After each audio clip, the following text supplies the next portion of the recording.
Chaque matin pendant 5 mois, je me réveillais incapable de garder la moindre nourriture. J'ai perdu 16 kilos.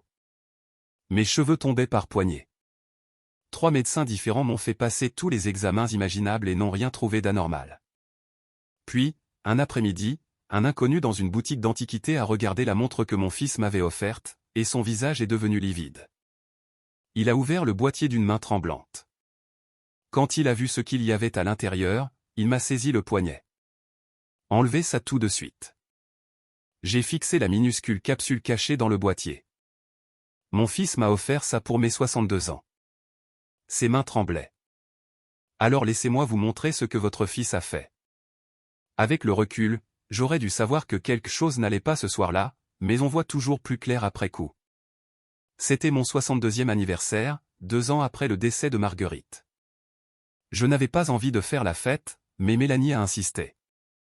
Maman aurait voulu ça, papa, avait-elle dit, et elle avait raison. J'étais donc dans mon salon, par une soirée de printemps, avec une poignée de personnes qui comptaient pour moi, ma fille, quelques voisins, le vieux Gérard de mon club de pétanque. Thomas est arrivé vers 19h. J'ai été surpris de le voir. Mon fils s'était fait rare ces 6 derniers mois, toujours trop occupé par ses transactions immobilières pour venir me voir. Mais il était là, ce sourire charmant aux lèvres, tenant un petit paquet cadeau. Joyeux anniversaire, papa. Il m'a serré fort dans ses bras. Mélanie est apparue de la cuisine, ses yeux se posant sur le cadeau dans les mains de Thomas. Quelque chose a traversé son visage. De la surprise, peut-être de la méfiance. Cela a disparu avant que je puisse en être sûr. Thomas m'a tendu la boîte. Je t'ai trouvé quelque chose de spécial. À l'intérieur, nichée dans du velours noir, se trouvait une montre. Pas n'importe quelle montre. Le genre de pièces qu'on voit dans les vitrines des bijouteries de la place Vendôme et devant lesquelles on passe sans s'arrêter parce que qui a ce genre d'argent? Boîtier en argent, bracelet en cuir, cadran élégant avec des chiffres romains. Magnifique. Thomas, c'est. Je n'ai pas pu finir. Il l'a sorti de la boîte et l'a tenu à la lumière. Papa, tu m'as appris que le temps est la chose la plus précieuse que nous ayons. Chaque seconde avec les gens qu'on aime compte. Sa voix a tremblé. Je veux que tu te souviennes, chaque fois que tu regarderas cette montre, à quel point je suis fier d'être ton fils. Ma gorge s'est serrée. C'était le garçon attentionné dont je me souvenais, pas l'étranger distant de ces derniers mois. Merci, mon fils. Je l'ai serré dans mes bras. C'est magnifique. Mais là. Il a attaché le bracelet en cuir autour de mon poignet gauche. La montre s'est posée là, fraîche et solide. Parfait. Elle te va très bien. J'ai levé mon poignet, l'admirant. Je ne sais pas quoi dire. Promets-moi juste une chose. La main de Thomas reposait sur mon poignet, ses doigts touchant la montre. Promets-moi que tu la porteras tous les jours. Ne l'enlève jamais. Je veux que tu penses à moi chaque fois que tu la verras. Cela semblait une demande étrange, presque enfantine, mais j'ai compris. Le deuil nous fait éprouver le besoin de connexion de manières insolites. Je te le promets, ai-je dit simplement. Je la porterai tous les jours. Tout le visage de Thomas s'est détendu comme si je lui avais remis un trésor. Merci, papa. Mélanie était restée silencieuse pendant tout ce temps, les bras croisés. C'est une montre magnifique, dit-elle prudemment. Très généreux. Papa le mérite. Le sourire de Thomas est resté figé. N'est-ce pas? Bien sûr. La fête a continué. Nous avons mangé du gâteau, raconté des histoires, ri, mais j'ai remarqué que les yeux de Thomas dérivaient sans cesse vers mon poignet, vérifiant, s'assurant que la montre était toujours là. À 22h, tout le monde était parti sauf mes enfants. Thomas ramassait son manteau quand il s'est arrêté à la porte. Tu la portes toujours, n'est-ce pas? J'ai levé mon poignet. Je ne l'ai pas enlevé. Bien. Ne le fais pas. D'accord, garde-la juste pour moi. Je le ferai, j'ai promis. Il a souri, soulagé. Tu es le meilleur, papa. Je t'aime. Après leur départ, je suis resté seul dans mon salon silencieux, regardant la montre accrocher la lumière de la lampe. Thomas avait toujours été attentionné. C'était juste sa façon de montrer son amour. Je lui avais promis de ne jamais l'enlever. C'était la promesse la plus facile que j'ai jamais faite. À l'époque, je pensais que c'était juste un cadeau d'un fils aimant. Je ne savais pas ce qui se cachait réellement à l'intérieur de ce magnifique boîtier en argent. La fête s'est terminée tard cette nuit-là. Thomas m'a aidé à ranger avant de partir, et je me souviens m'être senti reconnaissant d'avoir un fils aussi prévenant. Une semaine plus tard, tout a changé. Je me suis réveillé et j'ai eu à peine le temps d'atteindre la salle de bain avant d'être malade. Au début, j'ai supposé que c'était quelque chose que j'avais mangé. Peut-être que la charcuterie n'était plus fraîche ou que j'avais attrapé une petite gastro. Cela arrive quand on a 62 ans. Le corps ne récupère plus comme avant. J'ai pris des antiacides, bu une infusion au gingembre et je me suis dit que ça passerait. Ça n'est pas passé. À la 2e semaine, je me réveillais avec la nausée chaque matin. Pas une petite nausée, mais le genre de haut-le-cœur profond qui apporte des sueurs froides. Je ne pouvais rien garder au petit déjeuner. Les tartines me donnaient des nausées.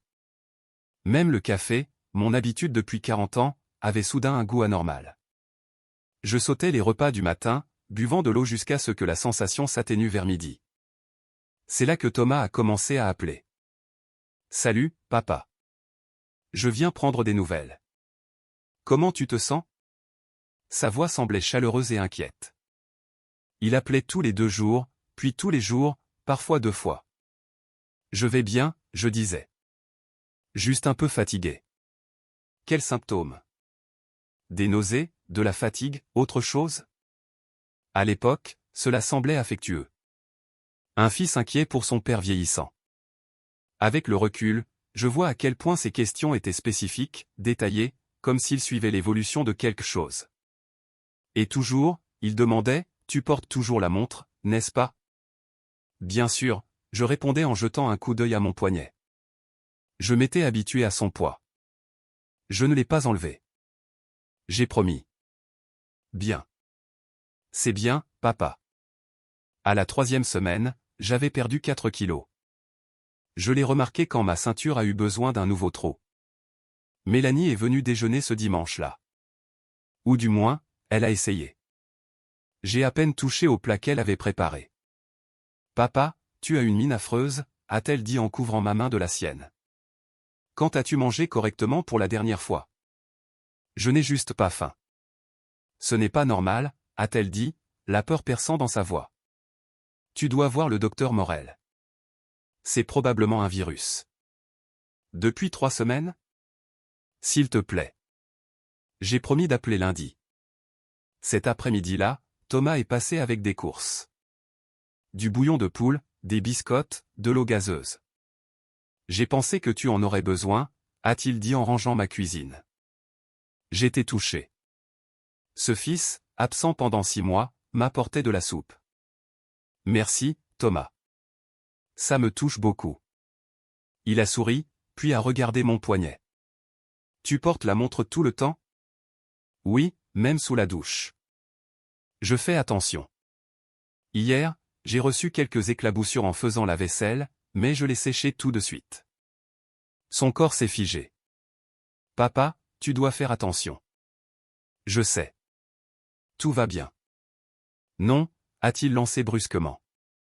Cette montre n'est pas totalement étanche. Tu pourrais l'endommager. S'il te plaît, sois prudent. L'intensité de sa réaction m'a surpris. J'ai supposé qu'il protégeait un cadeau coûteux. Je le ferai, je te le promets. À la 4e semaine, je ne pouvais plus l'ignorer. Je suis monté sur la balance et j'ai fixé le chiffre, 71 kilos. J'en pesais 79 lors de ma fête. 8 kilos partis en un mois. Dans le miroir, mon visage semblait creusé, les yeux enfoncés, la chemise flottante. Ce n'était pas un simple virus. C'était quelque chose de grave. J'ai appelé Mélanie. Tu avais raison. Je dois voir Morel. Dieu merci. Je m'en occupe. Je peux le faire aujourd'hui. Promis. J'ai appelé. Le docteur Morel pouvait me recevoir jeudi matin. Quand je l'ai dit à Thomas, sa réponse a été instantanée. Je t'emmène. Tu n'es pas obligé. Je le veux. Je m'inquiète. Je veux entendre ce qu'il dit. Cela semblait naturel.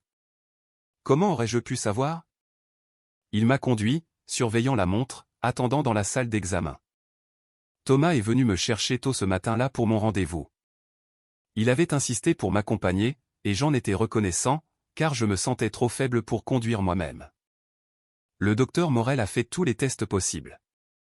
Analyse de sang, d'urine, même une échographie. 4 semaines de nausées constantes m'avaient épuisé. Morel était mon médecin depuis 15 ans. Dès que je suis entré dans son cabinet, son visage est devenu sérieux.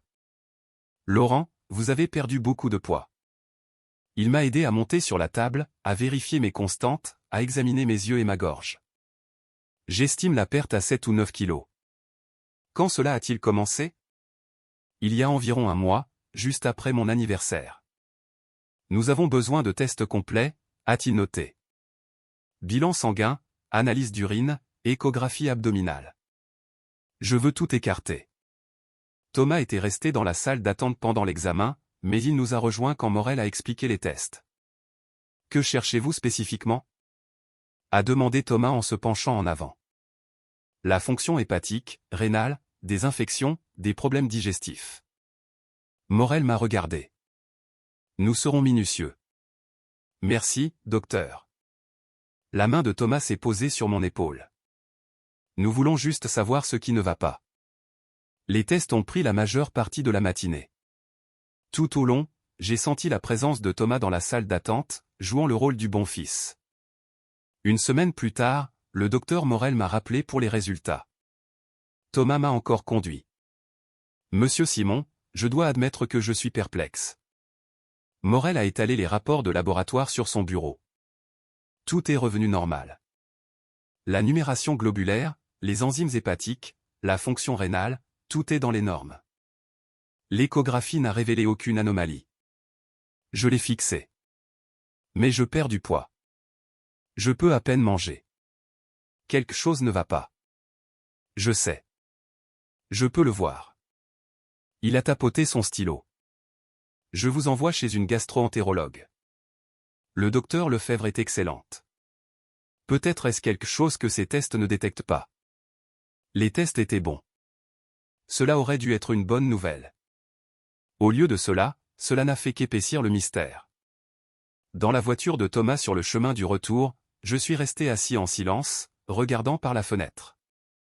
Comment tout pouvait-il être normal alors que je me sentais si mal?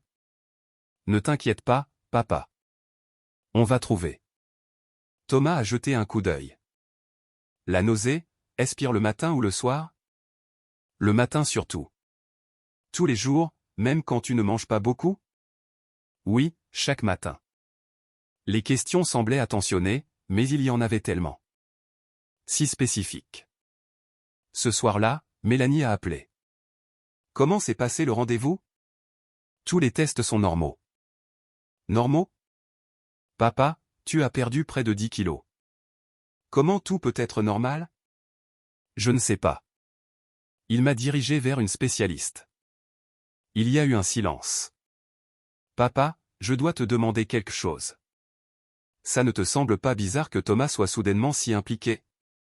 Il est venu à peine 2 fois en 6 mois avant ton anniversaire. Maintenant, il est à chaque rendez-vous, appelle tous les jours. Je me suis senti immédiatement sur la défensive. Mélanie, il s'inquiète pour moi. Il se comporte comme un bon fils. Je sais, mais le timing. Ton frère essaie. Ne peux-tu pas simplement être heureuse qu'il soit là? Elle s'est tue. Tu as raison. Je suis désolé. Après avoir raccroché, je me suis assis seul dans mon salon. La maison était calme, à l'exception du tic-tac de la pendule. J'ai regardé la montre à mon poignet, brillant sous la lampe. Mais les mots de Mélanie sont restés gravés en moi alors que j'étais allongé dans mon lit cette nuit-là, fixant le plafond. Thomas n'était pas venu plus de 2 fois en 6 mois avant mon anniversaire. Il était distant, toujours occupé par le travail, alors pourquoi agissait-il soudainement comme le fils de l'année? Les questions que Mélanie avait plantées cette nuit-là m'ont tenu éveillé jusqu'au matin, mais l'aube est arrivée de toute façon, apportant une clarté plus brutale. J'ai croisé mon reflet dans le miroir de la salle de bain et j'ai à peine reconnu l'homme qui me fixait. Mon visage était creusé, presque squelettique. Les cernes sous mes yeux s'étaient transformées en ecchymoses sombres, et mes cheveux s'étaient tellement raréfiés que des plaques pâles de cuir chevelu apparaissaient là où se trouvait autrefois une épaisse crinière poivre et sel. 12 kilos. J'avais perdu 12 kilos en seulement 3 mois. Madame Bertrand, la voisine d'à côté, l'a remarqué aussi. Je relevai le courrier quand elle s'est approchée, son sourire amical s'effaçant à mesure qu'elle approchait. « Laurent, mon vieux, est-ce que ça va? Vous avez l'air. » Elle s'est arrêtée, mais je savais ce qu'elle voulait dire. J'avais l'air malade. Vraiment malade. Juste un petit coup de fatigue, lui ai-je dit, les médecins s'en occupent. Elle m'a serré le bras avant de rentrer chez elle, l'inquiétude persistant dans ses yeux. Cet après-midi-là, Mélanie est passée. Dès qu'elle m'a vu, son visage s'est vidé de ses couleurs. « Papa » murmura-t-elle. « Oh mon Dieu, papa. » « Je vais bien » ai-je essayé de dire, mais elle était déjà à mes côtés, ses mains sur mon visage comme si elle avait besoin de preuves que j'étais réel. « Tu ne vas pas bien. Regarde-toi. Tes cheveux. » Elle a touché ma tête, doucement, les larmes aux yeux. « Pourquoi ne m'as-tu pas dit que c'était si grave ?» Avant que je puisse répondre, la voix de Thomas est venue de la cuisine. « Salut, papa. J'ai apporté des courses. J'ai pris la soupe que tu aimes. » Mélanie s'est tournée vers le bruit et je l'ai suivie. Thomas déballait des sacs, circulant dans ma cuisine comme si elle lui appartenait. Des bouillons bio, des craquelins nature, de l'eau minérale. L'image parfaite du fil dévoué. « Thomas, » dit Mélanie d'un ton sec. « Je peux te parler ?» Il a levé les yeux, l'inquiétude soigneusement affichée sur son visage. « Bien sûr. Est-ce que tout va bien ? » Non, rien ne va. Elle s'est approchée. Papa perd ses cheveux. Il ne pèse plus que quoi, papa? 70 kilos? Tu es ici presque tous les jours depuis des semaines. Comment peux-tu ne pas paniquer? Je panique, répondit calmement Thomas. C'est pour ça que je suis là. Quelqu'un doit s'occuper de lui. Tu n'étais pas là il y a 6 mois. Je suis là maintenant, Mélanie. N'est-ce pas ce qui compte? Est-ce que ça l'est? Ses mains tremblaient. Parce que c'est étrange. Tu as à peine appelé papa pendant 6 mois, et soudain tu prépares des repas et tu joues l'infirmier. La mâchoire de Thomas s'est contractée. Tu fais vraiment ça maintenant? Papa est malade et tu ramènes tout à moi. Je ramène ça au fait que quelque chose ne va pas. Oui, papa est malade. C'est ça qui ne va pas. Il s'est tourné vers moi. Papa, tu peux lui parler? Elle devient paranoïaque. J'aurais dû écouter. J'aurais dû entendre la peur dans la voix de ma fille et poser de meilleures questions. Au lieu de cela, j'ai dit, Mélanie, ma chérie, ton frère essaie juste d'aider. La douleur sur son visage m'a frappé plus fort que n'importe quel symptôme. Elle a attrapé son sac et est partie sans un mot de plus. Thomas a soupiré. Je m'inquiète pour elle, papa. Ce n'était pas normal. Elle a juste peur, ai-je dit. Peut-être. Ses yeux ont dérivé vers mon poignet. Tu portes toujours la montre. Bien. Je détesterais qu'il lui arrive quoi que ce soit. Quelques jours plus tard, je faisais la vaisselle quand de l'eau a éclaboussé la montre. Thomas, qui était passé à l'improviste, m'a saisi le poignet si fort que j'ai eu un hoquet de surprise. Est-ce que l'eau est entrée dedans? Sa voix était tranchante, presque paniquée. C'est juste une montre, Thomas. Ce n'est pas juste une montre. C'est. Il s'est arrêté. C'est cher et ça représente beaucoup. S'il te plaît, sois prudent. Cette nuit-là, seul dans le noir, les mots de Mélanie me sont revenus. J'ai réalisé quelque chose de terrible. J'avais choisi de croire mon fils plutôt que ma fille. Et ce choix pourrait être la plus grande erreur de ma vie. Les semaines suivantes se sont brouillées dans un brouillard de rendez-vous médicaux et d'aggravation des symptômes. Au 4e mois, j'avais perdu 14 kilos. Je pouvais à peine atteindre la boîte aux lettres sans avoir besoin de m'asseoir. Mélanie a cessé d'exprimer ses soupçons, bien que j'apprendrai plus tard qu'elle n'avait jamais cessé de surveiller. Les médecins manquaient d'idées et je manquais de temps. Le docteur Lefebvre, la gastro-entérologue, a pratiqué une endoscopie. Je me souviens du sédatif amer et du tube glissant dans ma gorge. Quand je me suis réveillé, elle portait le même regard perplexe que j'avais déjà vu. Monsieur Simon, votre système digestif est tout à fait normal. Pas d'ulcère, pas d'inflammation, rien pour expliquer vos symptômes. Alors pourquoi ne puis-je rien garder? Ai-je demandé. Elle n'avait pas de réponse. Vint ensuite le neurologue, le docteur Marchand. Les maux de tête étaient devenus si graves que la lumière m'était insupportable. Il a ordonné une IRM, a fait des tests d'équilibre et a vérifié mes réflexes. Tout est normal, a-t-il dit.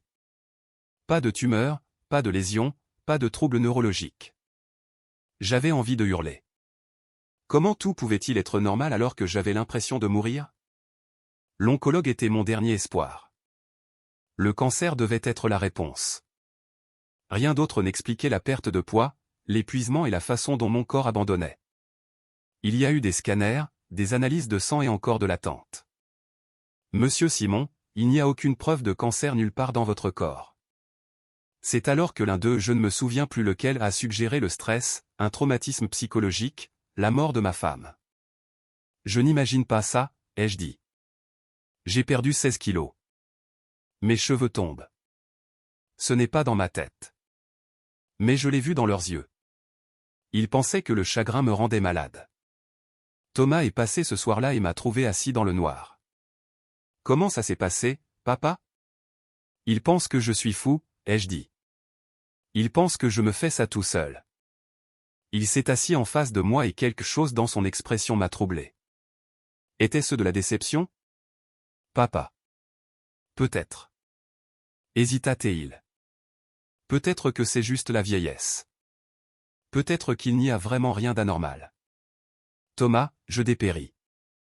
Je sais, dit-il, mais sa voix était plate, comme s'il en avait fini de faire semblant de s'inquiéter.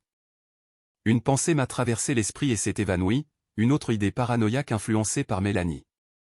Une idée que j'ai désespérément essayé d'ignorer. Cette nuit-là fut la pire de toutes.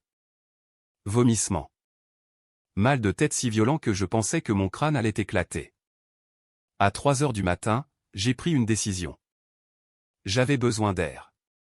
J'avais besoin de quitter cette maison qui ressemblait à un tombeau.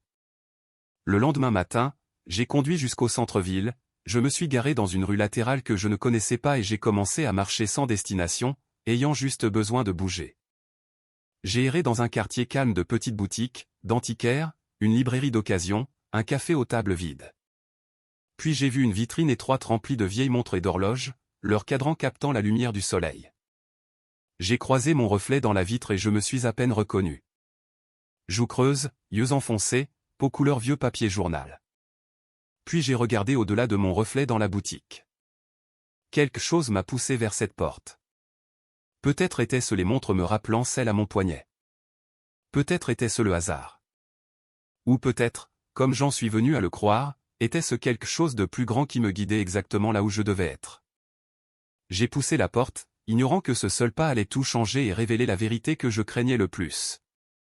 Une clochette a tinté au-dessus de ma tête. La boutique sentait le vieux bois, le métal, le vernis et l'histoire. Des centaines de garde-temps tapissaient les murs, leur tic-tac léger créant une sorte de paix étrange. J'étais si faible que j'ai dû m'agripper à une vitrine juste pour rester debout. Bonjour. Bienvenue. N'hésitez pas à regarder. Un homme âgé a émergé de l'arrière-boutique. La soixantaine, des cheveux argentés, des yeux bienveillants qui ne rataient rien. J'ai acquiescé, me dirigeant lentement vers une vitrine de montres à gousset ancienne. J'ai toujours aimé la belle horlogerie. Il s'est approché, sincèrement intéressé. Vous avez bon goût. C'est une magnifique montre que vous portez là. Puis-je demander où vous l'avez eue? Mon fils me l'a offerte pour mes 62 ans, il y a 5 mois. Quelque chose a changé dans son expression. 5 mois. Il a marqué une pause. Pardonnez-moi si je suis indiscret, monsieur, mais vous sentez-vous indisposé ces derniers temps? Je l'ai fixé. Comment le savez-vous? Sa voix était douce. Je fais ce métier depuis 42 ans. Je remarque des choses. Vos yeux ont une teinte jaune. Votre peau est très pâle. Vous tremblez. Et cette montre? Il s'est arrêté. Puis-je l'examiner un instant? J'ai hésité, c'était la première fois que j'envisageais de l'enlever et puis j'ai accepté, en ouvrant le fermoir. Mon poignet semblait nu sans elle. Il l'a examiné avec une loupe d'horloger, l'a pesé dans sa paume. Le poids n'est pas correct pour une pièce de cette taille. Il l'a emporté vers son établi au fond, a utilisé un petit outil spécialisé, a ouvert délicatement le fond du boîtier, et elle était là, un compartiment caché, une minuscule capsule de verre scellé contenant un liquide clair. Son visage est devenu grave. Il m'a regardé avec quelque chose qui ressemblait à de la peur. « Monsieur, je veux que vous m'écoutiez très attentivement. » Il a pointé la capsule. Ce compartiment a été fabriqué sur mesure. Il est conçu pour une libération lente. Des perforations microscopiques permettent à la vapeur de s'échapper progressivement lorsqu'elle est chauffée par la chaleur corporelle. Il a croisé mon regard. En 42 ans, je n'ai vu ce genre de modification que quelques fois. Jamais à de bonnes fins. La pièce s'est mise à tourner. « Qu'est-ce que vous dites? Je crois que vous avez été exposé à une substance nocive, toxique, à travers cette montre. » Je me suis agrippé au bord de son établi. Ce n'est pas possible. Depuis combien de temps êtes-vous malade? 5 mois, depuis que j'ai commencé à la porter. Et les symptômes? Nausées, perte de poids 16 kilos. Cheveux qui tombent. Les médecins ne trouvent rien parce qu'ils ne cherchent pas ça. Sa voix était ferme mais bienveillante. Ce n'était pas un accident. Quelqu'un a modifié cette montre spécifiquement pour vous nuire. Le visage de Thomas a défilé dans mon esprit. Ne l'enlève jamais, papa. Promets-moi. Sa panique quand l'eau l'avait éclaboussé. Les appels quotidiens. Tu la portes toujours, n'est-ce pas? Sa déception quand les médecins ne trouvaient rien. La voix de Mélanie il y a des mois, quelque chose ne va pas. Mon fils. Elle chuchotait. Mon propre fils m'a offert ça. Jean-Pierre, j'apprendrai son nom plus tard, m'a regardé avec une telle compassion que quelque chose s'est brisé en moi.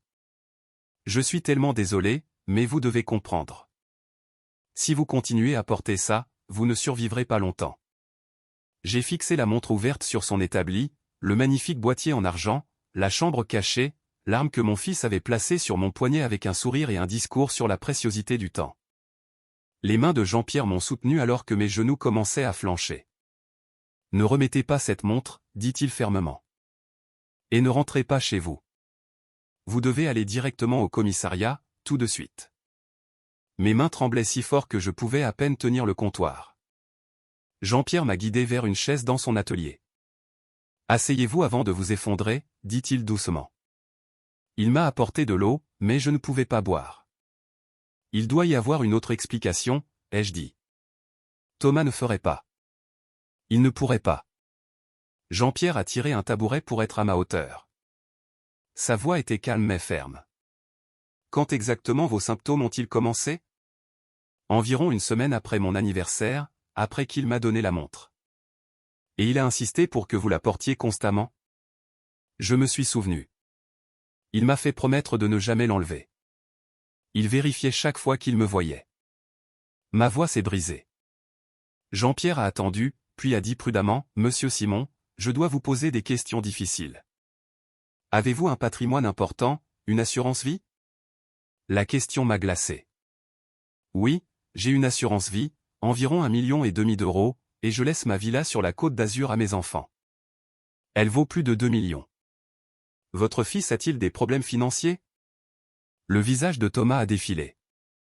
Ses commentaires vagues sur des temps difficiles au travail, ses questions sur le moment où je comptais vendre la villa, ce qu'elle valait, la tension autour de l'argent que j'avais mis sur le compte de la crise. Je ne sais pas, ai-je dit. Il ne l'a jamais dit directement. Mais quand la police d'assurance a-t-elle été mise à jour pour la dernière fois? Je ne l'ai pas regardée depuis des années. Monsieur Simon, des modifications comme celle-ci coûtent cher, dit Jean-Pierre. Travail sur mesure, travail illégal, cela signifie planification, désespoir. Tout a basculé. Oh mon Dieu! Il a planifié ça pendant des mois. Mon propre fils. La main de Jean-Pierre est restée ferme sur mon épaule. Je sais que c'est dévastateur, mais vous devez agir maintenant. Chaque jour où vous avez porté cette montre, davantage de cette substance est entrée dans votre organisme. Vous avez besoin de soins médicaux et de protection. Il a noté ses coordonnées. Je témoignerai de ce que j'ai trouvé. J'aiderai comme je le peux, mais pour l'instant, nous devons vous mettre en sécurité. Je ne peux pas rentrer, ai-je dit. S'il sait que j'ai compris. Je vais vous conduire au commissariat moi-même. Quelque chose s'est brisé en moi à ce moment-là. Pas seulement ce que Thomas avait fait, mais ce que cela signifiait. Le discours d'anniversaire sur le temps précieux. Les appels téléphoniques faisant semblant de s'inquiéter. Les visites avec de la soupe et de l'intérêt. Tout n'avait été qu'une mise en scène. Tout servait à surveiller si je mourais assez vite. Je l'ai élevé, ai-je murmuré. Je lui ai appris le bien et le mal. Je lui ai tout donné. Comment mon fils a-t-il pu faire ça? Les yeux de Jean-Pierre étaient humides. Je n'ai pas la réponse. Je suis tellement désolé. Il a fermé la boutique et m'a conduit à sa voiture. Pendant que nous roulions vers le commissariat, j'ai vérifié mon téléphone. 3 appels manqués de Thomas. J'ai fixé son nom, la photo du dernier 14 juillet, son bras autour de mes épaules, tous les deux souriants, sachant que je ne pourrais plus jamais le voir de la même manière. Jean-Pierre m'a conduit directement au commissariat. Mes mains tremblaient toujours en franchissant ces portes. L'officier à l'accueil m'a regardé pâle, tremblant, tenant à peine debout et a immédiatement appelé un inspecteur. L'inspectrice Sandra Mercier m'a reçu dans une salle d'entretien 10 minutes plus tard. Elle a écouté toute mon histoire sans m'interrompre. Puis elle a dit ces mots, « Nous vous croyons, monsieur Simon ». Après 5 mois où les médecins ne croyaient pas que quelque chose n'allait pas, ces quelques mots m'ont presque fait pleurer. Elle a manipulé la montre comme une preuve, ce qu'elle était, et a appelé la police scientifique. Je traite cela comme une tentative d'empoisonnement. Nous avons besoin d'analyser cela ce soir. Monsieur Simon, nous vous emmenons à l'hôpital. Nous avons besoin d'échantillons de sang, de cheveux, de preuves de ce à quoi vous avez été exposé. Et mon fils? S'il l'apprend. Ne le contactez pas. Nous allons gérer cela avec précaution. Où pouvez-vous loger en sécurité? Chez ma fille, Mélanie. Mercier a appelé Mélanie, lui a expliqué la situation. J'ai entendu la voix de ma fille se briser au téléphone. Je le savais, je savais que quelque chose n'allait pas. À l'hôpital, ils ont prélevé du sang et des cheveux. Le médecin a été choqué par mon état et a commencé les perfusions immédiatement. Ce soir-là, chez Mélanie, Thomas a appelé. Ma main tremblait en voyant son nom. Mercier m'avait briefé. Agis normalement. Dis-lui que tu es à l'hôpital pour des examens de contrôle. J'ai répondu, ma voix faible, ce qui n'était pas dur à simuler. Thomas. Papa, où es-tu? J'ai appelé plein de fois. Est-ce que ça va? Je suis à l'hôpital. Encore des tests. Ils veulent me garder la nuit. La suspicion a percé dans sa voix. Quel hôpital? Je viens tout de suite. Pas de visites autorisées. Protocole. Je t'appelle demain. Papa, attends. Tu portes toujours la montre, n'est-ce pas? Tu ne l'as pas enlevée? J'ai regardé la montre dans le sac à preuve à l'autre bout de la pièce. Bien sûr, je te l'ai promis. 48 heures plus tard, les résultats du laboratoire sont tombés. Du thallium dans la capsule et dans mes cheveux, montrant 5 mois d'accumulation progressive dans mon système. Les mots du médecin, 2 mois de plus et vos organes auraient lâché. L'enquête financière a tout révélé. Les dettes de Thomas, 1,2 million d'euros suite à l'effondrement de crypto-monnaies et des prêts à taux usuraires. Une signature falsifiée sur ma police d'assurance vie, passée de 1,5 million à 4 millions d'euros il y a 8 mois. Ils ont arrêté Thomas dans son appartement ce soir-là. 3 mois plus tard, j'étais assis dans une salle d'audience. Thomas avait d'abord plaidé non coupable, mais les preuves étaient accablantes. Son avocat a négocié un accord. J'ai témoigné, décrit le comportement de Thomas, la montre, les symptômes, son insistance pour que je ne l'enlève jamais. Les yeux de Thomas ont croisé les miens à travers la salle. Son visage ne montrait rien. Aucun remords, aucune excuse. La voix du juge était ferme lors du verdict. Monsieur Simon, vous avez trahi le lien le plus sacré de la société humaine, celui entre un père et son fils. Vous avez calculé la mort de votre père pour un gain financier. Ce tribunal vous condamne à 25 ans de réclusion criminelle, avec une période de sûreté de 15 ans. Thomas a été emmené menotté. Il ne s'est pas retourné vers moi, pas une seule fois. Je ne sais pas si cela a rendu les choses plus faciles ou plus difficiles. Une partie de moi voulait qu'il se retourne, qu'il montre un peu de regret, qu'il me donne une explication, mais il est juste parti. Et c'était peut-être sa réponse finale. C'était il y a 1 an. Le procès, la condamnation, voir Thomas être emmené, tout cela semble appartenir à une autre vie maintenant. Aujourd'hui, je suis dans ma cuisine, préparant mon petit déjeuner sans nauser pour la première fois depuis une éternité. La montre se trouve dans un casier à preuve quelque part. J'espère ne plus jamais avoir à la voir. Mon rétablissement physique a pris des mois de thérapie par chélation pour éliminer le thallium de mon corps.